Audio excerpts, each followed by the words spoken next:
Today I'll be reading Chapter 14 of Rump, the True Story of Rumpelstiltskin. Chapter 14 is called Rump to the Rescue.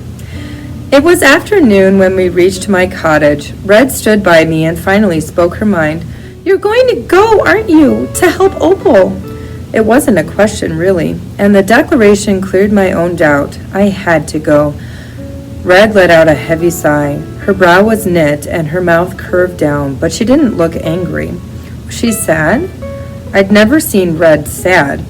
That's when I realized that, even if she did call me an idiot, Red really cared about what happened to me. She was my only true friend. "Will you take care of Milk for me? She gives some milk still." She nodded. "What about your donkey?" "I'm taking him with me." I didn't want to burden Red too much, and even though nothing was ornery and stubborn, he might be able to carry me or my things if I could get him to move. "How will you find Opal?" Red asked. I shrugged. "What if she's locked up?" I shrugged. "What if you get caught and shot with an arrow or poisoned or—" "Then I'll be dead, Red." I smiled because of the rhyme, even though it wasn't a happy one. Red gave me one of her rare smiles. "You're an idiot, Rump, but the smartest idiot I know." I put my hands in my pockets, pulled out the seed Red's granny had given me, and held it up to the sun. I thought about how the odds were stacked against both the little seed and me, a boy all tangled in life and magic. We didn't have a chance, really, but sometimes you still have to try. "Little things can grow big," I said. "Under the right circumstances," said Red, and she bent down and dug up some cold earth. I placed the little seed in the hole and we covered it up. After Red left, I stuffed just a few things in a satchel. A dry loaf of bread, some biscuits, a skin of water, and my mother's bobbin from her spinning wheel. I knew that it wasn't the reason for the magic, but I wanted it with me. A little piece of mother, a piece of home. I wished I could take a piece of Gran with me too, but there was nothing I would have to carry a memory. It was late afternoon as I walked through the village, toward the road that led down the mountain. I stopped once and looked back on the village. I had never seen it from this view. The houses were stacked in jumbled clusters up the mountainside, some so lopsided they looked like they might slide right down. Smoke rose from chimneys and windows were lit with candles. The mill stood above all the houses, the biggest building by far. High above the village were the mines that I had worked in my whole life. I had never been anywhere but this village, even though I knew there were other kingdoms and villages and probably mountains all over the world. This had always been my world. I imagined my mother leaving yonder and feeling the same. In my mind, I thought I would not be gone for very long, but in my heart, I felt like I was leaving on a great expedition, and if I ever returned, I would be very different. I hoped I would be different. I was leaving the mountain at last. True, my leaving might have sounded far grander if I were leaving a place with a real name, like Oakenleaf or Asteria, but I left just the same. It all sounded so big and adventurous, but my lofty sentiments were squashed before I had gotten even halfway down the mountain. Nothing didn't carry a thing. Instead, I hauled him. It was about as fun as playing with pixies. When I tried to ride him, he either wouldn't move or moved so fast I couldn't hold on. Then he stumbled and I fell off. I ended up pulling him the whole way while he bellowed and spit in my ear. When I finally reached the bottom of the mountain, it was night. Luckily, there was a little moonlight, or I wouldn't have been able to see at all. I met a man driving a wagon and asked him how far it was to the kingdom and what direction. He pointed in the direction I was already going and said it was a good 12 miles. My heart sank. "I would gladly give you a ride in my cart," said the man, "but your donkey doesn't look like he'd keep up with the horse." "No," I said, "he wouldn't." I wanted to kick nothing. Maybe I could just tie him up here and get a ride anyway, but then someone might steal him. Worthless as he was the only company I had on this journey. I gave another tug and we plodded down the road. After an hour I was starving, so I ate all the biscuits in my sack. We found a stream to drink from and some early spring grass for nothing. After that, he settled right down in the grass and didn't want to move. I pulled and pulled, but he just bellowed. I got on my back and kicked him as hard as I could with both legs. He still didn't move. I pulled out my mother's bobbin and poked his side with it. He bellowed and jumped right up and started trotting down the path with me hanging on him sideways. Nothing carried me for only a few miles before I had to start pulling him again, and after another hour I wondered if the man with the cart had been mistaken and it was really 20 miles or even 30. I had no sense for distance. Maybe I wouldn't get there by tonight, and something really awful would happen in the morning. What would the king do to Opal and her family if she didn't spin the straw into gold? How could I go back home if I failed? The road widened and small houses started to appear, their windows all dark and quiet. It must have been very late, but the houses gave me hope that I was close to the king's city. The houses got closer together and smaller, then very close and stacked on top of each other. They looked like little towers made of rubble that a wind might blow over. Then they spread out a little and got bigger, a lot bigger. The road began to wind and curve up a steep hill, and at the top was a giant stone wall. Behind that wall was King Barf's castle. Opal was there. Nothing would not go up the hill. It was almost as steep as the mountain, and no matter how much I poked and jerked and kicked, he wouldn't budge. So I reasoned that if he wouldn't budge for me, he wouldn't budge for anyone else either. So I left him on the side of the road by a tree, and I hoped a swarm of pixies would bite his bony, stubborn rump. Halfway up the hill, my courage started to drain with my energy. In all the excitement of being a hero, I hadn't thought any of this through. When I started my journey, it was as if all the obstacles in my way weren't really obstacles at all, just minor annoyances. But when I reached the top of the hill, I realized that they were definitely obstacles, and big ones. The castle was surrounded by towering walls with closed gates and soldiers guarding those gates with spears and bows and arrows. Would I be a coward if I went back down the hill? What would Gran do? It was a silly question. Gran would never have gotten into this mess in the first place. Oh, how I wished I could talk to her now. I needed to think. I thought about what was in my way and what I had to do to get it out of my way. I needed to get to Opal in the castle, but in my way there were guards and spears and arrows and a stone wall and possibly more of that beyond the wall. What did I have? An ornery donkey stuck at the bottom of the hill, a dry loaf of bread, and an old bobbin. And one more thing. At that very moment, a miracle happened. A horse and cart came up the hill, and the driver hopped down to speak with the guards. "Straw deliveries go to the stable," said one of the guards. "Other side of the castle." "This here straw ain't for no stables. This is for a chamber. Had an order for it to be brought this way. Tonight? I've got a letter." Straw for the chamber? That had to be for Opal.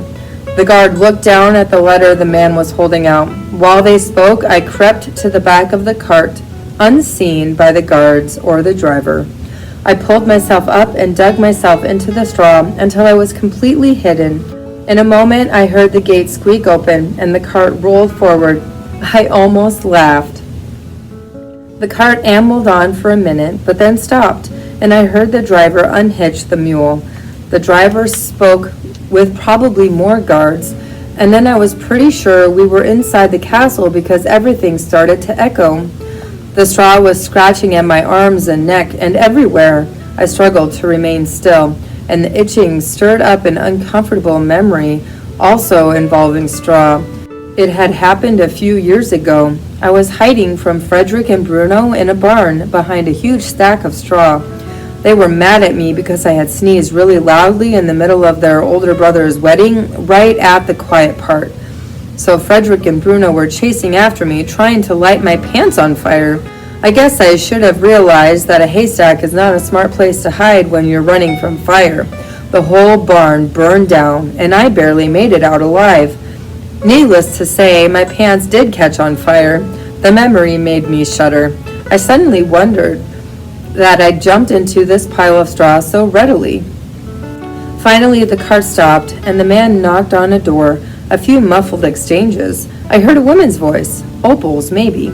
Suddenly, I was tumbling out of the cart, rolling in the straw as it came down. The straw still covered me on the floor, and I heard the cart trundle away as the door shut.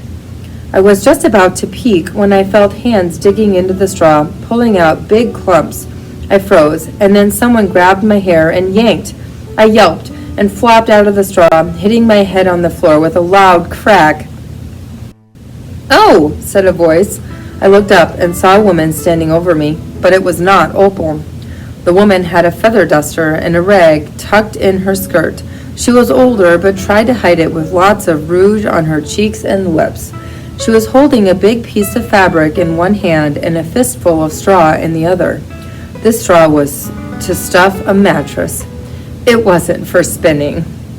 The maid's surprised face suddenly turned hard. She scooted back and reached for something behind her, a poker, and pointed it right at me. "Get out, you little rascal! There's nothing in here for you to steal!" "Well, I wasn't." She whacked me on the shoulder with a poker. "Get out!" She whacked me again. "You filthy mongrel, get out!" I scrambled to my feet, my satchel clutched to me. I tried to reach for the door, but the woman swung at me again, and I rolled to the other side of the room. "Thief!" the woman shrieked. "Thief!" I ducked as she jabbed at me again. "Thief in the castle!" She lunged with the poker until I was pressed up against the window. A window? I hadn't gone up any stairs, so the ground must be just below. I fumbled behind me until I found a latch. The window flew open and I tumbled out, landing flat on my back. All the air was knocked out of me, and sparks flew in my eyes, but I had to run because the maid's bellowing was sure to bring the guards after me any moment. I ran along the castle's walls until I found some bushes to hide in, and then I dove in. Ah! They were full of thorns. I held still and didn't breathe. Thorns stuck in me everywhere, but I bit down on my tongue and watched as guards came to the window that I'd fallen out of. A few jumped out and walked around, searching. One came to the very bush I was hiding in, but it was so dark and I was so still, he didn't see me. Soon they were all gone. I forced myself to wait in the bush a little longer, and while I did, all my pains sank in. My head and back were sore from the fall, and my shoulders stung from the maid's whacks. I had needle thorns sticking in my head and arms, but most especially in my bottom. Destiny can be so cruel.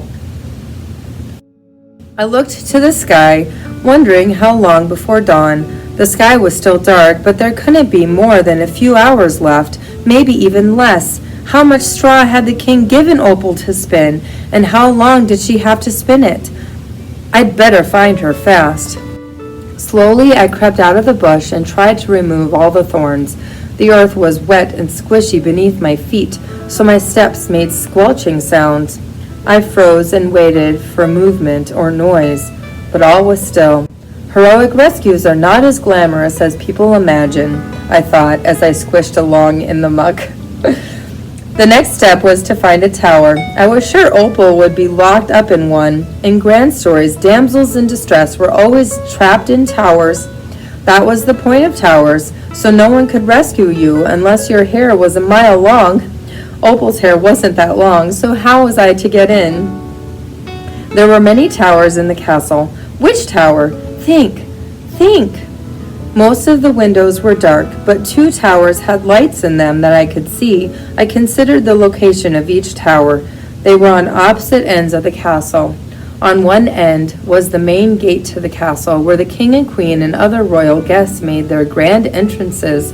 On the other end were the stables and blacksmith, where they were piles and piles of straw. If you needed to fill a room with straw, it would be better if the room were near the straw. I approached the tower on the stable side. There was no one around, not even guards, which seemed odd. I put my hands on the tower wall, feeling around. A few stones budged. I could fit my hands easily in the cracks. I pulled one stone completely out. You'd think someone as rich as King Barf would keep his castle in better repair. There were so many holes and loose stones, but I suppose King Barf didn't worry much about the outside of his castle. He probably paid more attention to the inside, where all the gold was. I started to climb. It wasn't so difficult, almost like climbing a tree. I just had to test each hole to make sure it would support my weight. Being small and skinny was really working in my favor. If I were a hulking, armor-clad hero, the tower would have crumpled like dry bread. Tired and out of breath, I finally reached the window. Mercifully, it was open. I heard whimpering and sniffling. Someone was crying. It had to be Opal. With the last of my strength, I pulled myself up, slid over the windowsill, and flopped on the ground like a giant slug. "Oh!" Opal rushed to the fireplace and grabbed the poker. She stood over me, the poker raised over her head. I flinched. Opal lowered her weapon and stared at me with her big blue eyes. "What are you doing here?" "I'm here to rescue you," I said. She stared at me blankly, so blankly I thought maybe she hadn't heard me, and then she laughed. She laughed and laughed, high and shrill, and finally she snorted. "Aren't you the one called Butt?" It wasn't exactly the heroic welcome I'd hoped for. "Rump," I said. "They call me Rump." "Rump," she said, holding back a laugh. "Rump, my hero." Then she burst into more laughter. She leaned over, holding her stomach. She hee-heed and ha-ha'd and giggle-gaggled and fell into the straw, rolling in it like one of her brothers. And then suddenly she was crying, not just whimper, whimper, sniffle, snuffle crying. Her whole body heaved with sobs and snot ran down her face, and she didn't even bother to wipe it off. "Help me, you," she sobbed. "I'm supposed to turn all this straw into gold because my father told the king I could." I was getting nervous about all the noise she was making. What if someone came into the room to see if she was all right? Opal sobbed again. "Why did he do that?" "Because I can spin the straw into gold," I said. "Your father knows I can. I think that's why he told the king. He didn't think he would take you away. He thought the king would just ask for more gold." Opal stopped crying and wiped the snot from her nose on her sleeve. "You? The gold? You can spin the gold?" I was surprised that she was so surprised. Had she never seen the gold before? Hadn't she wondered what I'd been trading for food all these months? "Yes, I can spin the gold." Opal wringed her nose as if I smelled rancid. "Prove it! Spin all that to gold!" She pointed to the heaping pile of straw in the corner. It was more than I had ever spun at once, maybe 3 or 4 mattresses full. In front of me was a spinning wheel, big and shiny, the wood freshly carved and polished. "Well," said Opal. She was tapping her foot impatiently. "What are you waiting for?" She didn't look so sweet or innocent anymore. I sat down at the wheel and took a few straws in my hand. I could see things through Opal's eyes now. How ridiculous this seemed. Me, spin straw into gold? How could a small, foolish boy possibly do such a thing? I had thought myself a great hero, but now I saw how silly I looked.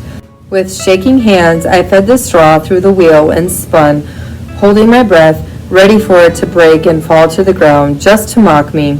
Whir, whir, whir! Gold rapped onto the bobbin. I released my breath. Opal gasped and clapped her hands to her mouth. Her eyes showed that same greedy gleam I knew so well from the miller.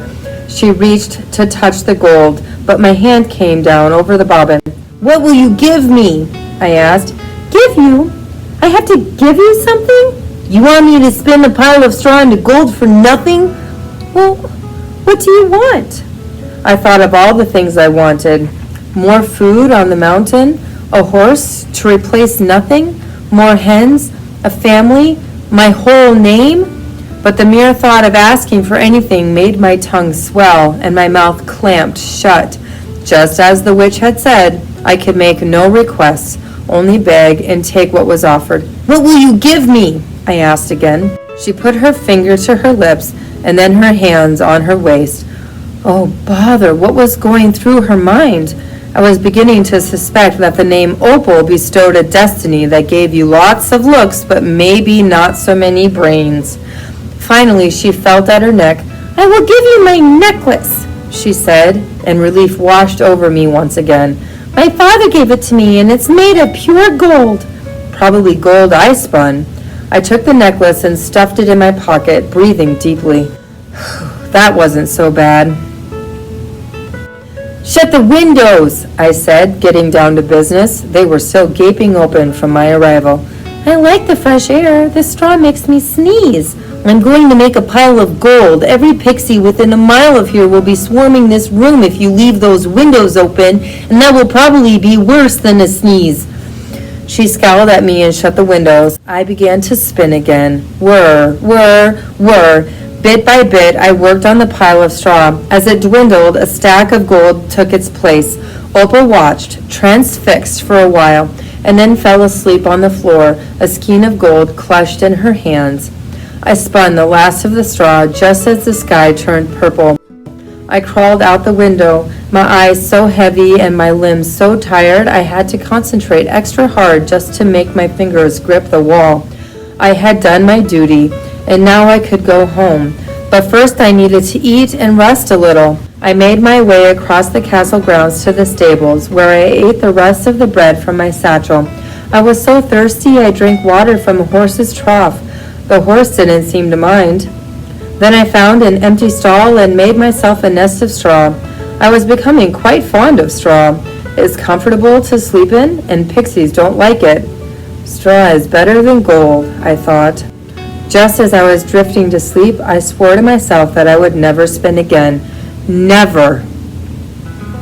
And I didn't want to look at gold ever again, but I was very tired, and I wasn't thinking clearly. That's the end of the chapter.